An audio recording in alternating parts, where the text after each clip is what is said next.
Hey, howdy hey guys, what's going on? This is Space here. Last time we left off, we killed Butch Cassidy and the Sundance Kid. So there you go. And we did it pretty darn fast too, if I do say, oh, this is the last one, okay. Finale. Alright boys, the moment we've all been waiting for. I hope you guys have enjoyed this series. It's been a lot of fun playing this game. I'm thinking maybe of playing Far Cry 3 next. I really want to replay that, and maybe this will be the perfect opportunity to do that. So, we might play Far Cry 3, or we might play Assassin's Creed 2. I'll have to decide. If you guys have any suggestions, feel free to let me know. Comment section below. And let's go ahead and continue.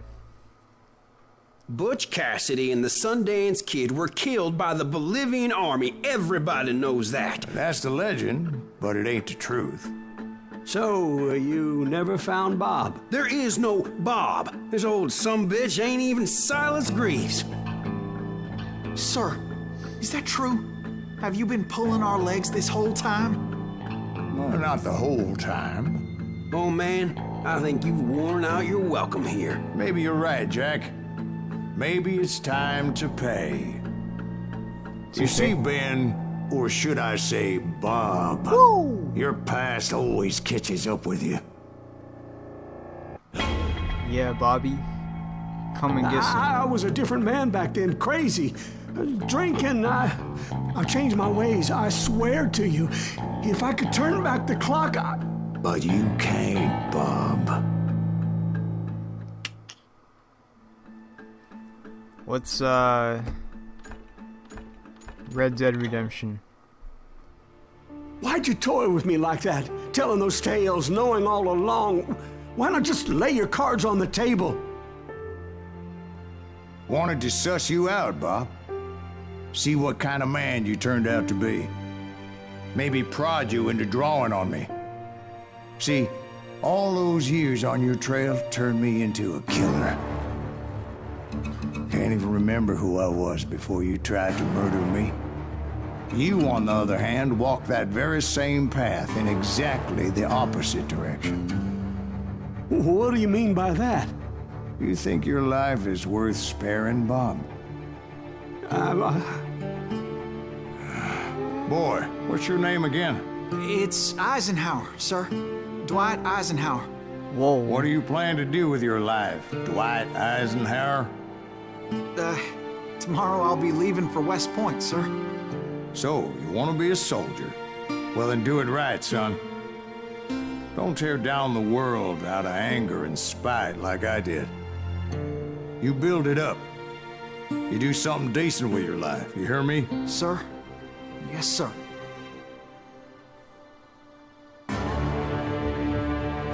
I won't have it said I left you with nothing, Bob.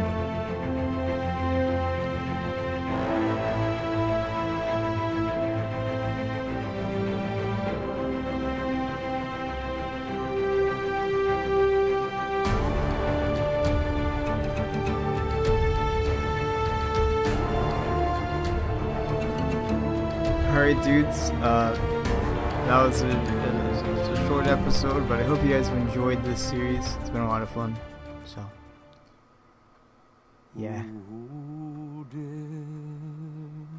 Alright, anyways guys, I'll see you guys in the next series, alright? Bye. Actually, I figured we should look at these real quick. We've got the nuggets of truth that we've unlocked. Let's take a look at these, alright? We've got some of them that we haven't unlocked. We've got the Sundance Kid. You guys can read that if you want. Just gonna move on a little bit.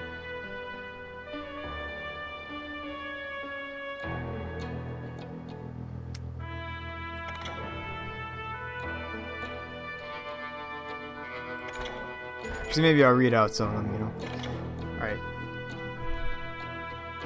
Robert Little Rob Parker adopted the name Cassidy in honor of his mentor, Mike Cassidy. The nickname Butch was earned when he worked as a butcher in the Rock Springs, Wyoming. In Rock Springs, Wyoming. History remembers him not as a rancher or a butcher, but rather the leader of one of the Wild West's most notorious gangs. It was known as the Wild Bunch by some. Others call it the Hole in the Wall Gang. Butch was considered calm and sensible for a man of his profession, and because of that, the Wild Bunch boasted boasted the longest streak of successful bank and train robberies in history. Today, Butch Cassidy is always remembered together with his friend and partner, the Sundance Kid. Both were forced to leave the country and take refuge in Bolivia. That is also where they died in 1908. Surrounded in their own house by a band of Bolivian soldiers, officers, and officers.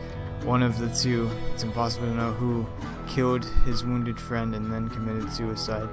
It was never proved beyond any doubt that the two dead Americans were indeed Cassidy and Sundance. One version of the story has Cassidy returning to the United States under a false name and died as late as 1936.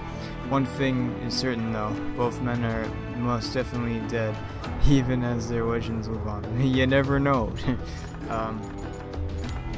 Actually, let's go back and read Sundance's. I mean, why not? Harry Alfonso Longbach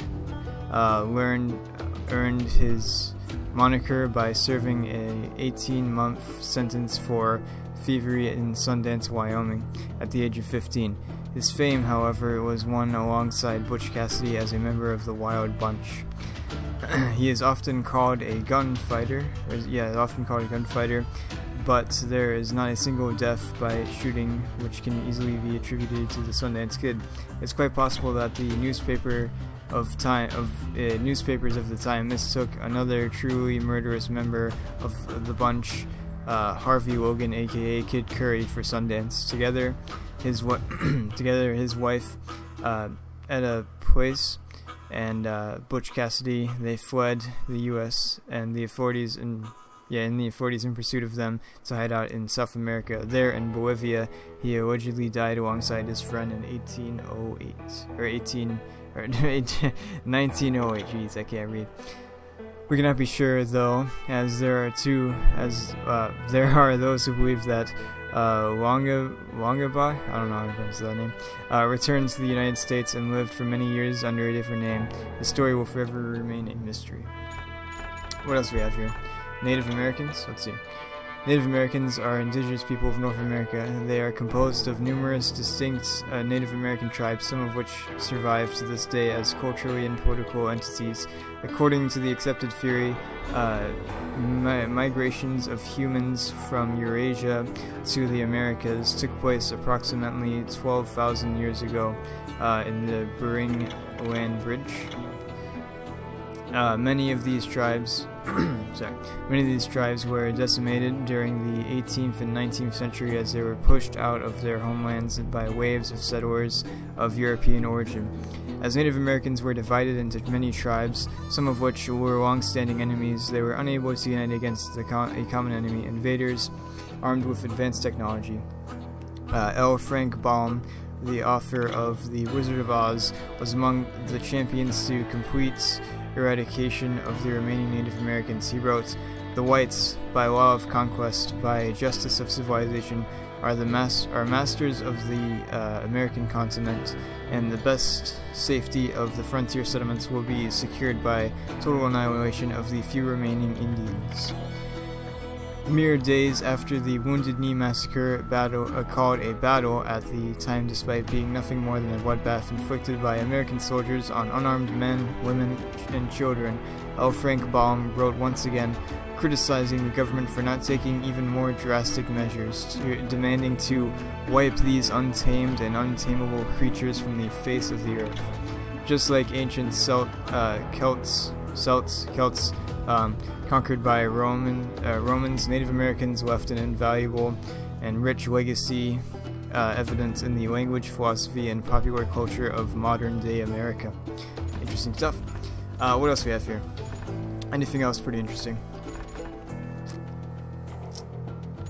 What is this?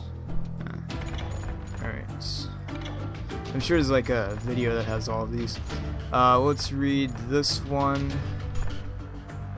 These two, I guess, and then that'll be that. Hope you guys don't mind, but yeah, you can probably find these online. So, alright, let's look at the American Civil War. The American Civil War, also known as the War Between the States, was a piratical conflict fought between 1861 and 1865. On one side, the United States of America, also known as the Union or the North. On the other side, several slave states seceded from the Union, forming the Confederate States of America or the South. The North prevailed thanks to its industrial power and advantage in numbers. The Civil War was among the world's first truly modern wars, utilizing railroads, telegraph lines, steamboats, devastating artillery, and mass-produced repeating weapons. Of all the wars in America participated in, the Civil War, it reaped the bloodiest harvest, costing the lives of 6,200,000 men. Its conclusion was also the beginning of the global age of the Wild West. Western expansion increased as railroads brought settlers west at an accelerated pace. Native Americans were finally pushed from their lands and shunted off to reservations as the cattle business and mining operations boomed. Many veterans of the war, damaged by the carnage they saw and participated in, moved west for new opportunities. Quite a few of them fell into the life of crime. Many rebel soldiers, bitter over the defeat of the Confederacy, continued to fight the war long after General Lee surrendered at Sorry. They robbed banks and trains owned by Northerners, the James Younger Gang being the most famous example, creating legends which have endured to this day. Alright, let's take a look at dime novels. This one's pretty cool. The term originated from the first book in the Beadle and Adams dime novel series, Makowski, the Indian Wife of the White Hunter, by Anne S. Stevens, dated June 9th, 1860. The series ran for 321 issues and established all conventions of the genre. From the lurid oak block print covers to the melodramatic and sensational stories that were popular among young working-class audiences, mostly owing to the increased literacy I need to go back to school. Literacy rates of society in general at the time. They told all sorts of outlandish tales, usually in a Western setting. Their style was simple and accessible. The characters were one-dimensional, but they were page-turners and forerunner of modern-day mass-printed paperbacks and comic books. They turned many real characters of the day, outlaws, lawmen alike, into celebrities of sorts. They helped create the modern, romanticized mythology of the Wild West that continues on in Hollywood westerns and TV shows to this very day. Cool. And then we're going to do one more, and that'll be that. We're going to look at Wild West shows. Alright. When we think of the Wild West, we imagine cowboys driving enormous herds of cattle, saloons with dancing girls, gunfights at high noon, stagecoach robberies, and handsome heroes coming to rescue. Every bit of it is sensational, romanticized claptrap. So where did our idea of the American frontier of the 19th century come from?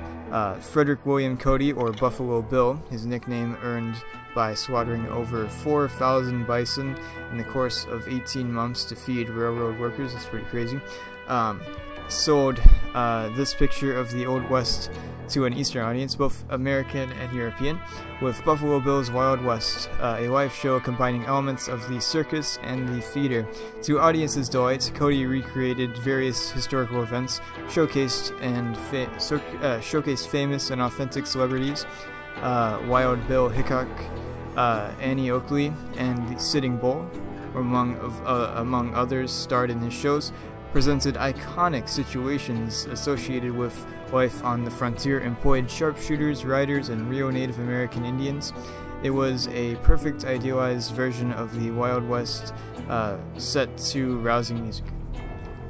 Cody had numerous imitators, and attending the so-called Wild West show became very popular pastime for the east of Mississippi. Even outlaw celebrities like Cody Younger or Frank James had their own traveling shows. To this day, American rodeos are not too far removed from those earlier displays of Wild West staring you. I think I might have misread that just a little bit, but alright. Thank you guys for watching. I hope you enjoyed that, and hope you guys have enjoyed this series. It's been a lot of fun. There's a lot more of these that we could have found, but we didn't, so anyways guys, I'll see you guys in the next series. Bye-bye.